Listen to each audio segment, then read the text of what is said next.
Thanks everyone for being here and for allowing me to present this work. Like was mentioned, I started this project in my last year and a half of fellowship training, so I've been working on this since 2023. We haven't quite completed the project yet, but there are some interesting results to share. So as you can see, the title of the project is Acceptability of Integrating Novel Malaria Prevention Tools into Routine Immunization Visits in Cameroon, which is where I work. I don't have any conflicts of interest to disclose. And I wanted to start by giving some background on malaria and what's been going on in recent years. There's a lot of progress that's been made and still a lot of things that need to happen to control and eventually eliminate this disease, which is theoretically something that we can achieve. It's just very difficult. As of the last World Malaria Report that was published last year, with data that goes up to 2022, malaria is still a big problem worldwide, transmitted in 84 countries. There were 247 million cases estimated in the last report, I guess in 2022, not 2023. And then, as I'll show you, the number of cases has been increasing despite many advances that we've done in the last decade, really, so since 2015. You can see this graph that shows, this is just a basic histogram with malaria cases in millions.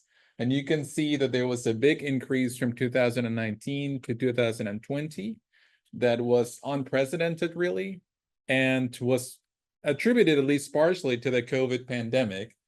You can see that it stayed pretty similar in 2021, but then in 2022, there was another increase in about 5 million cases. So even though, we're past the worst part of the pandemic and we could potentially say that it's better controlled, we can see that the numbers are still not going back to what they were a few years ago. In regards to mortality, number of deaths associated with malaria, also from the World Malaria Report, there were an estimate of 619,000 deaths most recently. And not only that, but malaria remains an important cause of childhood death. So we know that children are probably the most vulnerable population and the ones that are at most risk for bad outcomes for the disease. So you can see 7.8% of deaths is quite a significant number. And you can see something similar to what we showed in the number of cases. You can see the increase from 2019 to 2020, that it's quite dramatic. And then, although we have improved since then, you can see there is a drop here in comparison to the number of cases. We're still nowhere near where we should be, and nowhere near what we were before the pandemic in 2019. And when the WHO looks at this, just stratifying but by the countries that are at highest risk or have the highest burden of malaria, so there are 11 countries that are considered to be the highest malaria burden countries where the most impactful interventions could be made. The graphs are very similar. So it's really a similar situation in the countries that are affected the most, that are supposed to be investing more in control and elimination of the disease. And WHO has identified many challenges to why this could be. These are not all of them, but just some of the things that they have mentioned. Obviously, the pandemic, like I said, there are concerns about resistance from the parasite itself to the medications that are now recommended for treatment of malaria. There are concerns about resistance in the vector to the insecticides that are used for vector control. And there's also concern about challenges in diagnosis. So there are concerns that the parasite is modifying the genes that express the proteins that are detected by molecular tests, making it more challenging to diagnose. But really, just if you go to the life cycle of the parasite, and I'm not going to go into detail on this, but you can just see how complicated it is. And to me, that's just a very easy way, a fast glance way to figure out that this is a really complicated disease, and it's going to be one that we know already, and it's going to be challenging to control as we wanted to control. And in response to what happened at the beginning of the century, so between 2000 and 2015, there was a global health strategy developed that, a global technical strategy developed that set some goals and milestones for the next 15 years. So the idea was to have countries and organizations be aware to where we want to be. So they actually set 4 goals, one of them related to mortality of malaria, one of them to the number of cases of malaria, with elimination from certain countries, and prevention of reestablishment in countries where malaria has been eliminated. And I want to focus on the first 2 that are the ones that we have the most easily accessible data on. So the first one just says reduction of malaria mortality rates globally compared to 2015. I guess we're already past 2020, so 2025 will be around, it is around the corner, at least 75%. But if we look at what's been going on, the mortality rate that we see and what's estimated, that's represented in the top line, the blue line that's dotted at the end, just the prediction, compared to where we want to be, which is the green line with the dots, the bottom line. And this is just the x-axis represents the years, and the y-axis the number of deaths per 100,000 population at risk. You can see that we're very, very off the mark. And as of 2022, the estimation was that we were 53% of the mark. And if we continue to be like this, by 2030, we'll be almost 90% of the mark. So still a lot of work to be done if we really want to achieve these goals that at this point may really not be realistic. And then if we look at the second goal, which has to do with malaria case incidence, again, looking at 2025, which is around the corner, in 2030, we see that the situation is bleak as well. So you can see it's a similar graph. The light blue line at the top is where we are, with the dots representing the estimations if we continue to be how we are, and then where we should be, which is the green line with the dots at the bottom. And you can see that we're also off track to the 2025 milestone, and also to the end in 2030, also very, very off the mark. But it is not all bleak. I guess there have been some progress made recently. In 2021, the WHO recommended the first malaria vaccine to be administered in children in areas with high burden of disease. That's RTSS AS01, usually called RTSS.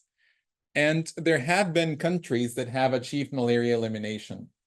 So in 2023, Azerbaijan, Tajikistan, and Belize were able to eliminate malaria. And as of 2024, Cabo Verde in Africa has also managed to do that, although it's a country, as you know, with a very unique geography.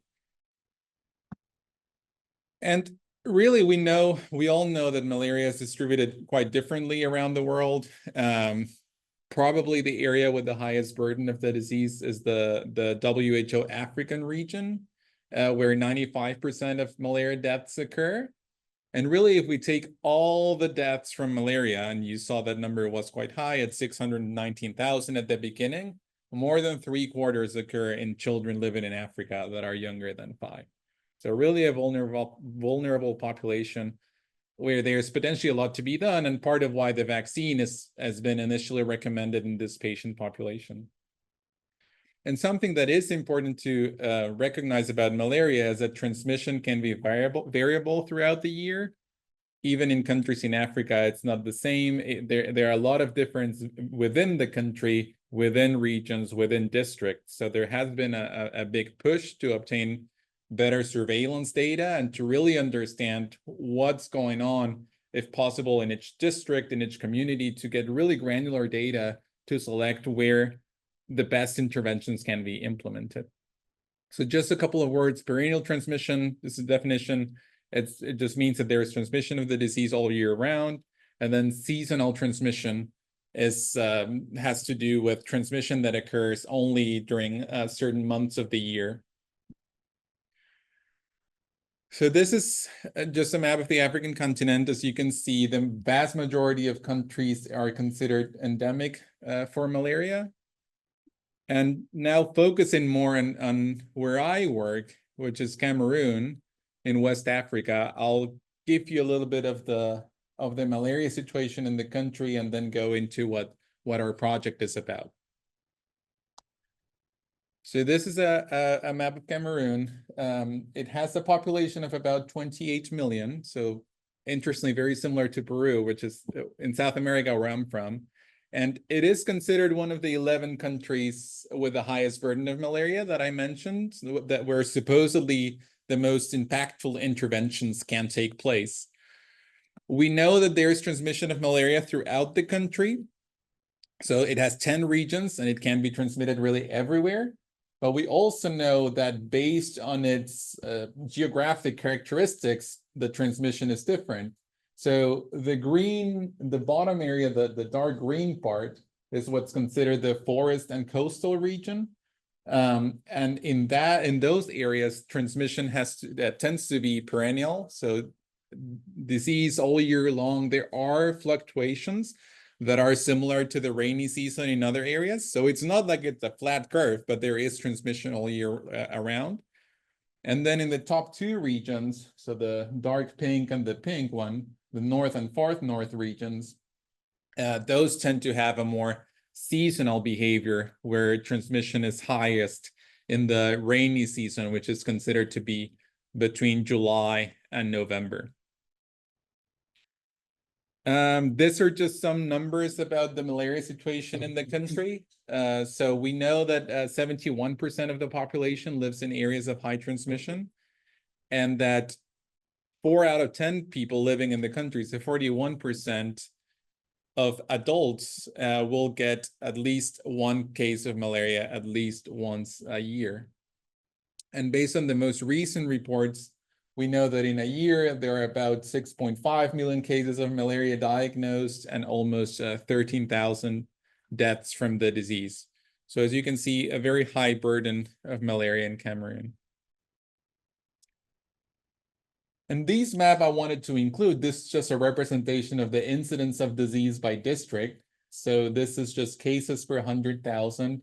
And as we move from light blue, those are the lowest incidence areas to dark red, which are the highest incidence area, you can see that even within regions and probably even within districts, there's a lot of variability. So it's very hard to generalize the malaria situation, even within a region, even within a district. And this is part of why the WHO is moving away from a one-size-fits-all intervention to, hey, we really need to consider surveillance as a tool to intervene. So we really need to get into the details of the situation in the smallest kind of communities as we can. And there's been a lot of work done around that in other countries as well. But I just think this number is quite striking. Almost a quarter of the children 6 months to 5 years of age in Cameroon have malaria identified by RDTs. And we know that more than 2/3, or you can say 2/3 of the childhood mortality in Cameroon is due to malaria. So a very big problem in children.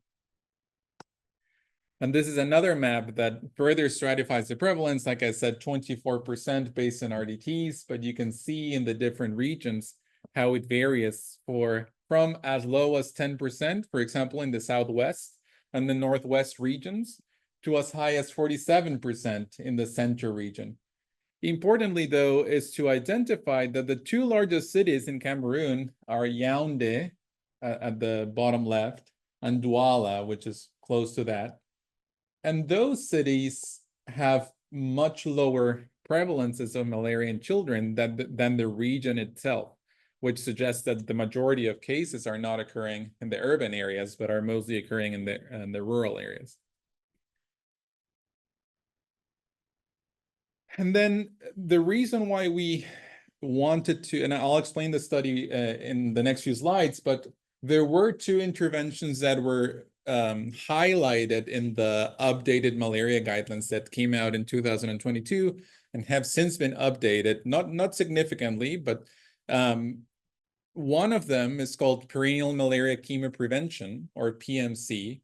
This is similar to what used to be called IPTI, which is intermittent preventive treatment for infants.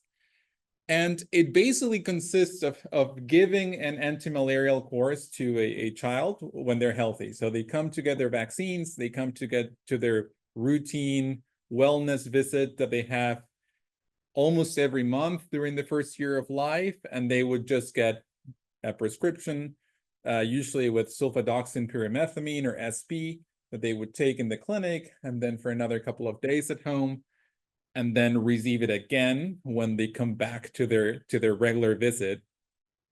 And WHO has really recommended this with slight variations, but really going back to 2010. So it had been 13 years, but it hadn't been widely implemented really in any country in Africa, but Sierra Leone. So Sierra Leone had been the only country to implement this strategy at a national level and had reported some success and good acceptability. We know that this intervention will reduce morbidity from malaria, hospitalizations, and mortality, and that even the monthly doses in infants are quite well tolerated and well received in other countries of Africa. Cameroon has experience with chemo prevention, especially with IPTP, which is a similar strategy, but in pregnant women. So pregnant women who book their visits for prenatal care also get SP periodically, starting at the second trimester. And Cameroon started PMC, so the updated recommendation, in 2023. So right after we got funding and approval to conduct this study. And then the other intervention that's new, like I mentioned earlier, is the malaria vaccine, the RTSS vaccine that became available in 2021. And it is recommended for children older than 5 months and up to 5 years in areas living in areas with moderate to high transmission of malaria, which is not a strict definition really, and is met in most of Cameroon. Moderate transmission can be as quote low as 1 case per 1,000 population at risk. So it's not hard to get to that level where the vaccine is recommended. And a bit of the challenge of using this vaccine, and I know we all have recent experience with vaccines with what happened with COVID, is that it does require 3 monthly doses, which, it's kind of a lot, but at the same time, the child is probably going to their clinic every month anyway because of their routine welfare visits. But it does require a booster after a year to a year and a half. And that is more challenging because in the second year of life, the visits in the clinics are more spaced out, and children tend to return less. So it's harder to get them. But we know that the vaccine works well. It reduces clinical malaria by almost 40%, reduces severe malaria by almost 30%, all-cause mortality by 13%, and it does reduce hospitalizations and anemia related to malaria. It became available in Cameroon in 2024, so it was one of the pilot countries that received a supply of the vaccine to implement widely. But again, there are many unknowns in how, not necessarily in how this will work, but if we will be able to implement it and put it in practice after it became available. So things like the low uptake of the 4th dose, which is the one after a year, the off-cycle dosing, what if somebody started late or didn't get it with their other vaccines? What should people do? Is it worth having them come back to get it? And there are also questions around seasonal transmission, whether or not children should receive an additional dose of the vaccine at those times as a booster as well. So still a lot to be investigated in this regard. So moving on to a bit on justification of my project, WHO has stated that a research priority should be to study if we can implement and administer the PMC, that's the chemo prevention, through the routine childhood immunization visits, or the EPI services that are provided in country. They recommend that they should be compared to other strategies, for example, community health workers administering that in the community, house by house, to identify barriers to implementations. Things that have been mentioned in other countries, for example, is lack of access to clean water, to take the medications, limited liquid formulations of the antibiotic, and having trouble with the kids taking them, shortages in general, time constraints with the clinic workflow, and all that. And we know about EPI, so Essential Program and Immunization Services in Cameroon. They have been around since 1976 in the country. And a study that's not that recent anymore, but in the last 10 years showed that despite it being a goal for 90% immunization coverage for routine immunizations, really that hasn't been achieved, especially in children younger than 2. And they do see a difference between the first year of life and the second year of life as far as coverage. And this is just to emphasize the push that it is to select interventions based on hyperlocal data. And that has to do with all the surveillance and trying to understand what's happening at a more at a smaller level than the region or the district. So here, these are our study aims. So the first one was to examine caregivers' experiences with recent malaria care for their children younger than 2 and their willingness to accept the chemoprevention and the vaccine. So basically, this has to do with trying to find out if, and again, when we started this, the vaccine was not yet available, and it's still not widely available, but we wanted to know, hey, if this was available to you, would you take it? What concerns do you have? How would you like to take it? And those sort of things. The sub-aim related to this had to do with assessing malaria, parasitemia, and anemia in healthy children attending these visits. So people without symptoms that were just there for their routine checkups. And then the second aim was to examine the perception of community health workers and nurses working at immunization clinics in regards to what are some of the challenges that they saw as the healthcare providers related to administering chemoprevention and the malaria vaccine at the EPI visits. So I'm gonna describe a little bit more the first aim, the one that has to do with caregivers' perception on and willingness to receive these interventions. So what we did was a cross-sectional study in 2 phases. So we did the first part during the dry season, we did the study between November and December of 2023. And we only just like 2 weeks ago finished the second part, the one related to the rainy season from June and August of 2024. Even though we mostly, and I'll show you where we mostly worked in areas with perennial transmission, our Cameroonian colleagues really felt like there was even there, especially in healthy children, we were going to find a difference. That's still to be determined. Like I said, we haven't finished analyzing the data for the second part.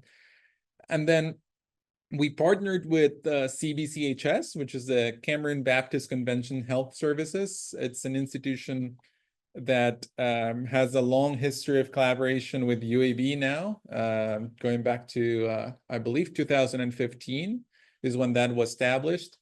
And it is a nonprofit organization with a vast presence in the country. It has facilities in most of the regions, in 9 out of 10 regions, and many facilities up to 85. And they have a malaria program that was created in 2017.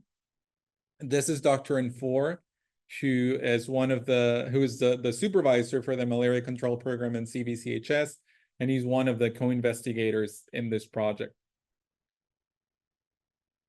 So initially, we wanted to work in 8 CBCHS facilities in 6 different regions, and this was determined after discussions with co-investigators in Cameroon who felt like we did need to access facilities not only based on the different prevalence of malaria that was known to them, but also based on convenience and there are a lot of transportation challenges to access some more rural clinics. So they felt that like this 8 were fairly representative of the different characteristics, at least in these regions. However, we had to limit the study to 7 facilities in 5 regions. So you see that the bottom one I just grayed out. So in the far north, which is the area with the most seasonal transmission, like I mentioned earlier, it is really hard to access that area. So at the end of the day, we really weren't getting anywhere as far as surveying caregivers. So we decided to not include it for the initial part. We do hope to get some information for the rainy season part, which will be really useful, I think, based on the seasonal variability that's there. So really the circled area here are the regions of the country that we worked in. Still 5 different regions, still 7 facilities. And just a reminder of the different prevalences of malaria in kids, that this is just a map that I showed before, ranging from 10 to 47%, again, with a caveat that in the larger cities of the regions, of those 2 largest cities of the country, Yaoundé and Douala, the prevalence is much lower. So we initially, when we thought we were going to be able to randomly select the clinics we were going to be working in, we did do a sample size calculation to determine malaria prevalence in those regions with a certain level of confidence. And we came up with a number of 888 caregivers that we needed to survey. That came down, initially divided by 6, to 148 caregivers per region. And the goal was to survey half of the caregivers during the dry season, around 74 per region, and 74 in the rainy season. So split the project in half. We did gather sort of standard demographic characteristics, and we wanted to know about their experiences with prior malaria care and their willingness to accept these preventive interventions for their children. So what we did within each of the selected facilities was to obtain a random sample of caregivers presenting to routine childhood immunization visits, and really to highlight that these are healthy children with no concerns for infection, no fevers, no irritability, that would have gotten their routine vaccines or any sort of preventive care, primary care that was planned for them. We had a team of 3 research assistants and 1 laboratory technician at each facility, and they were there for the entire duration of the welfare clinic that usually takes place in a half day, so between 8 and 12 or 7 and 1, and it happens up to 2 times a week. The research assistant approached caregivers at the waiting area at random, just confirmed that they explained the study briefly and obtained informed consent in their preferred language prior to participation. They would then take them to a private area where they would start the survey. So a little bit about the survey. It was a 15-minute survey with 51 items that was tested a few times before starting the study itself. I think it's important to highlight that this is the first time, again, despite years of collaboration with CVCHS, this is the first time that the research assistants were able to collect data electronically using RedCap. So we were able, with part of the funds that we got, we were able to buy iPads that we've since transported to Cameroon and will stay there not only for this project, but for projects in the future as well. We did give caregivers a small non-monetary token of appreciation, which was soap. That's really appreciated. The nurses, the RAs read the questions and filled out the surveys, so it was not self-completed by the caregivers. And then importantly, they were able to use this app offline. So they were able to collect the data without internet, which is really important based on how the connectivity works in Cameroon. And then whenever they were back in their sort of base institution, they were able to upload the data to the cloud and transmit it. So we had it here as well. And these are just some pictures of the survey that we showed to the research assistants during training.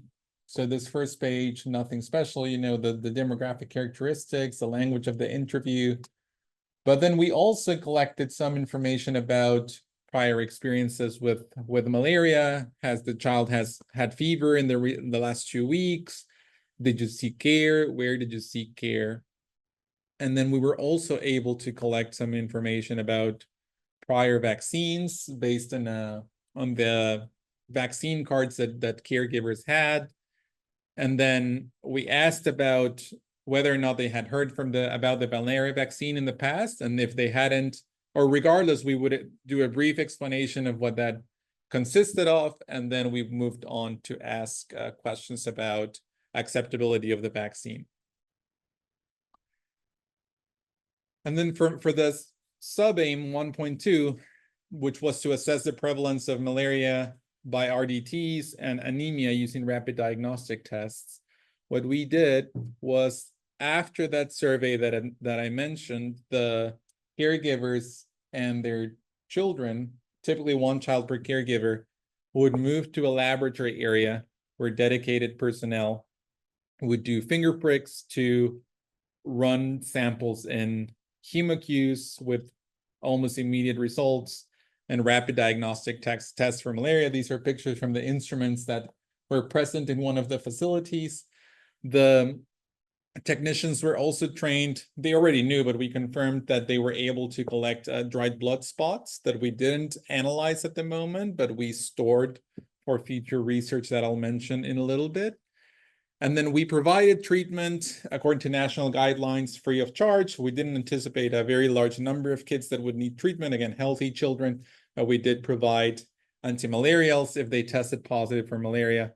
Referral to institutions. They were already in a hospital, but referrals if needed to receive inpatient care, especially for severe anemia. We treated anemia according to guidelines too, with parasulfate or antiparasitic agents if needed. These are just pictures of the two largest cities that where we are working. As you can see, very urban, suburban, very dense population, a lot going on, large cities. This is Douala in the littoral region. It's not the capital, but where most of the commercial economic activity takes place. It's a port by the Atlantic Ocean. And this is Yaoundé. This is a picture of the hospital one of the hospitals where we worked, and where some of the samples were stored. Again, very busy, urban. And this is just a picture. You recognize the slide there that I used here as well when we did the training in Cameroon. We did training at each of the facilities and made sure that people were confident with the study, the importance, and how to do it. So now moving on to preliminary results. So I'll present the results of the dry season. We haven't quite finished the analysis for the rainy season yet, but we were able to survey 353 caregivers, which, after losing one of the regions, it's fairly close to where we wanted to get, which was about 440 caregivers. And we now know that we have been able to survey more people in the rainy season to make up for the difference. But some interesting points to highlight. The median caregiver age was 29 years. Most of them were female, almost 100% of them. Most of them, so 80%, were married or living with a partner. And the most common language for the interviews was English, followed by Pidgin English, and followed by French in only 11% of the cases. Another important thing to highlight, I think, is that really we're getting a sample of caregivers that is, you can say, responsible enough to come to the immunization visits for their kids. Most of them had secondary school education. Some of them had university degree, as highest level of education. So overall, an educated population or sample. And also interesting to highlight is that the majority of them lived within an hour of the facilities where the children were to receive their care. And I think that's important because, like you saw, this facilities, at least in 2 of the regions, were located in the cities. So we're probably dealing with a population that's close to the city, you know, in the urban or suburban area, not necessarily rural dwellers, because none of them, and it is a very, outside of the city, the population density is quite low. So it's bigger regions with population concentrated in small areas.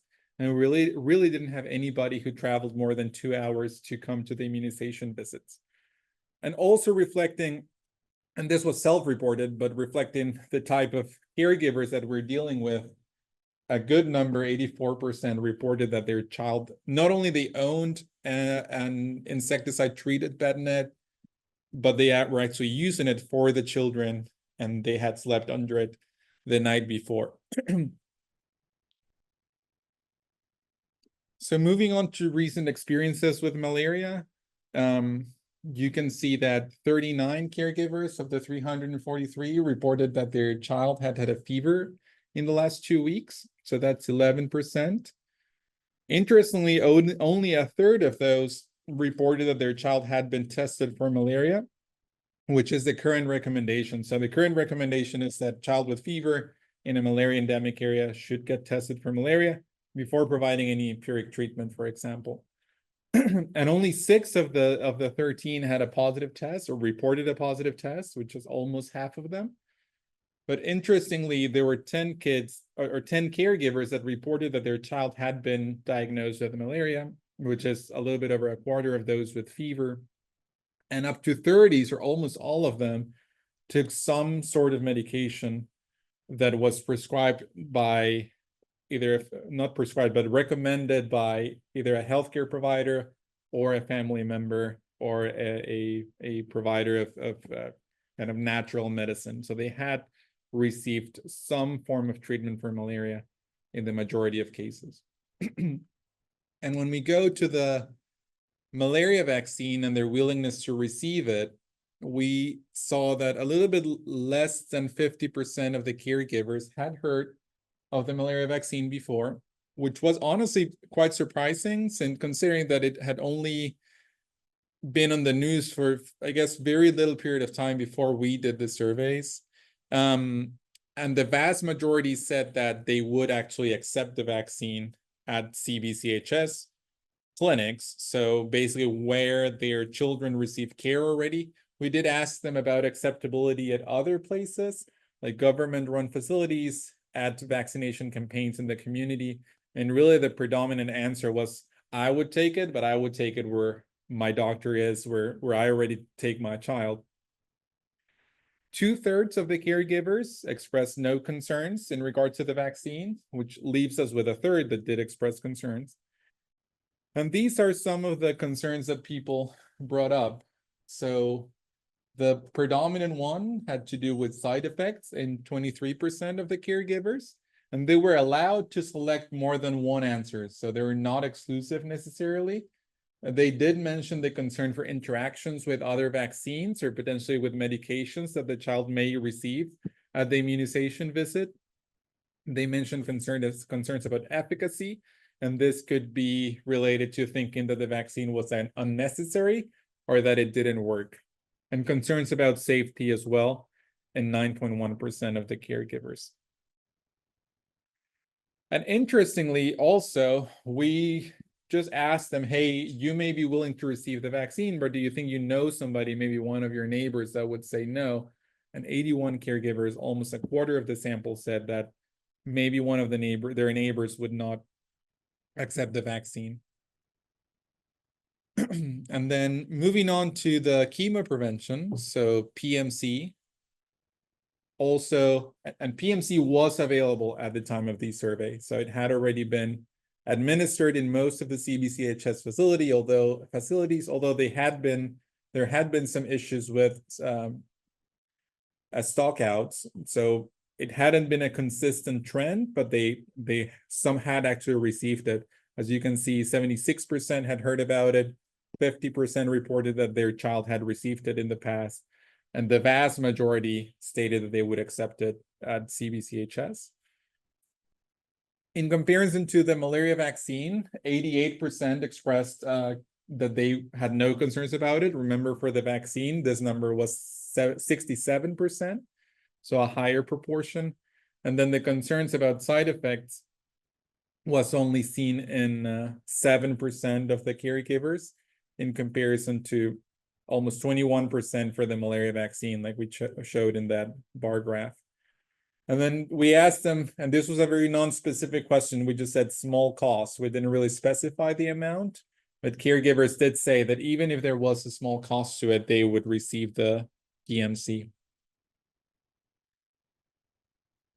And we did, just with the dry season data, we did run a multivariable logistic regression to see if we could identify factors associated with certain outcomes. So we found, and we calculated wealth quartiles based on household characteristics, not necessarily on income that the caregivers reported. We asked a good 15 questions about their household characteristics. And we were able to see after that caregivers in the highest wealth quartile were less likely to be willing to accept the malaria vaccine, with an odds ratio of 0.08. And also, we found that having had a recent experience with malaria, which we defined as having had fever or malaria in the 2 weeks before the survey, was associated with not expressing concerns about the vaccine. So basically, people who had had a recent experience with malaria were more likely to be okay with the vaccine, and that had an odds ratio of 2.89.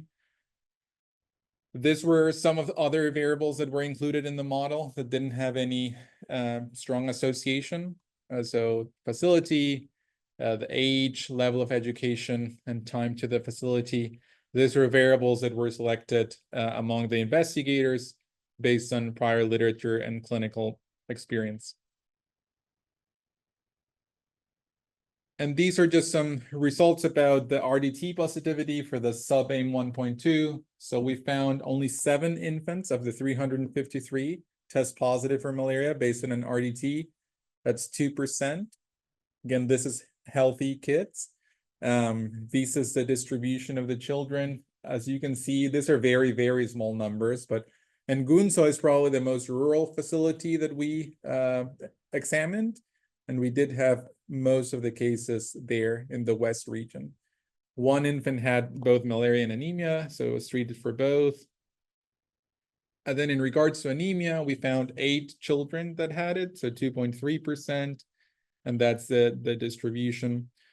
Fortunately, we didn't have any kid with a hemoglobin less than 6, so nobody needed urgent care or referral for inpatient care. The lowest hemoglobin that we found was 7.6 grams per deciliter. So these are the results we have so far. I hope that we would have everything for the rainy season as well. But since we don't, I wanted to touch a little bit on the lessons that I learned as a early career junior investigator. In this is really the first project that I'm co-leading, and I started it at the end of my clinical training. So just one slide on the conclusions and main limitations is that, at least based on this very early preliminary data, very simple study in a way, it seems that the routine epi visits are a solid platform to administer and deliver both PMC and the malaria vaccine. However, we like I mentioned before, we do have to take into consideration that this is a bias sample, right? These are caregivers that are coming to the clinics for their immunizations already. We saw about their education level. We couldn't access the most rural region. So the far north region that I showed at the beginning, it's a very, very difficult journey to access that facility, and it was just not possible to do that consistently. And then we, like I mentioned too, we were surveying dwellers of mostly urban and suburban areas, not necessarily rural communities. So something that remains to be investigated is how can we actually reach people that don't come to this clinics? How do we reach those that are possibly living in the areas of highest risk? And just a word on some of the challenges that we faced with data collection. We really didn't have challenges with the collection itself, but we did have a lot of issues with the transmission of the data, even though we were working offline. Even at the main study sites where research assistants worked, we were getting a lot of red cap error messages. We had to do a lot of emergency data dumps to kind of get access to the data, even for the dry season. And this is a relatively small study, so we could sort of even manually sometimes get around these issues. There is an ongoing civil war in Cameroon. We thought that based on the fact that we were not going to work in any of the regions where the war was actively going on, this wouldn't be much of an issue. But really in the last 2 years, and this are just some newspaper headlines in the last couple of years that do mention the severity of the conflict. And we did have instances when the researchers there, the co-investigators, told us about power outages in their communities and how scared they were and how we had to reschedule things or delay certain things. But it was a big challenge for us, and this is still going on. And this was also a problem during the rainy season data collection. The conflict has been going on since 2018. And really from talking to them, there's no end in sight. So it's probably going to go on for more years, unfortunately. Like I mentioned, the geographic barriers to transportation. The far north region, Mesquite, that we wanted to study, it took more than a day to travel in a bus or multiple buses to get there. The only other way to get there was by helicopter or by very small planes. There were commercial flights that weren't considered to be the safest, honestly, so we didn't take that option. And then even within the central region, for example, which is where the capital city is, Yaoundé, to access more rural sites, which we were successful in doing for the rainy season, it was a very challenging road with a lot of hurdles that the research assistants had to navigate.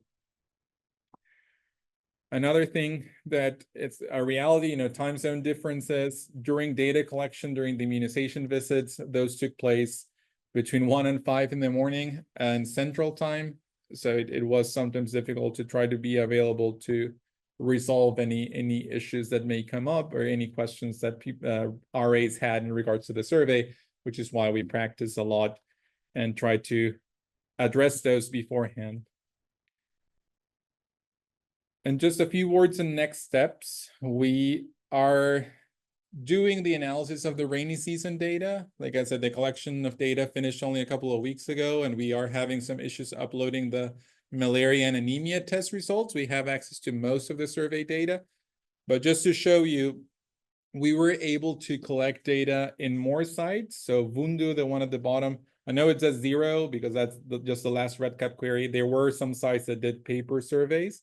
Vundu and Ngunso were 2 of them. So they haven't quite transmitted their data, but we know that they have been successfully able to survey many caregivers there. So we already have confirmed 589 additional surveys, and it's going to be much more. And if you add that to the 353 that we had for the dry season, that takes us beyond the planned sample size. Then we are about to begin. You remember there was an aim 2 for the qualitative portion of the study. This is led by Gitanjali Alapati, who's a student here at the School of Public Health. And just as a reminder of our aim, this is to complement what we found in the survey by interviewing community health workers and nurses who work in the immunization clinics about some of the challenges and opportunities that they have identified to make this 2 interventions sustainable. And this is what we'll do, just interviews, semi-structured interviews with the CHWs and the nurses, considering that CHWs are actually working outside the clinics and have potentially better access to the people who don't come to the routine immunization visits. We hope to complement and add context to the survey results and really identify future priorities based on local priorities. So what the people they are really interested in investigating and addressing, which is really important. And then finally, like I said, with the finger pricks that we use for anemia and malaria testing, we also were able to store dried blood spots. And we did this for the dry and the rainy season. And what we hope to do, and this will depend on the number of malaria cases that we identify in the rainy season, but we know from reports from the RAs that it's higher than the 7 cases that we identified in the dry season. We hope to conduct molecular studies in those dried blood spots to identify possible resistance markers to artemisinin and derivatives, or try to see if there has been an impact from using SP for sulfadoxine-pyrimethamine for chemo prevention, and the possibility of developing resistance, which, like I mentioned at the beginning, is one of the challenges that WHO has identified. And Dr. Bruxford, who's my main co-investigator in the project, has gotten an accelerator award to do this after we complete this rainy season data collection. So these are just the funding sources for the project: the Mary Hearsing Institute for Global Health and the Sparkman Center for Global Health, both at UAB, gave us this pilot award to do this project.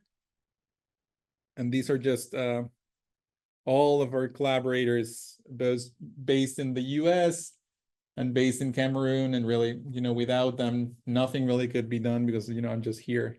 A lot of them are there, and a lot of the work is on the ground. I was able to travel to Cameroon in September of last year. I can't believe it's almost a year now. Time really flies.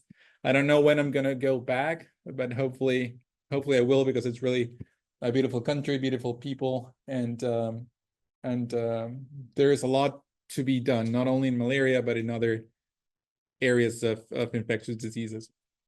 So that was all I had, and here's my email in case you want to contact me or any questions come up afterwards.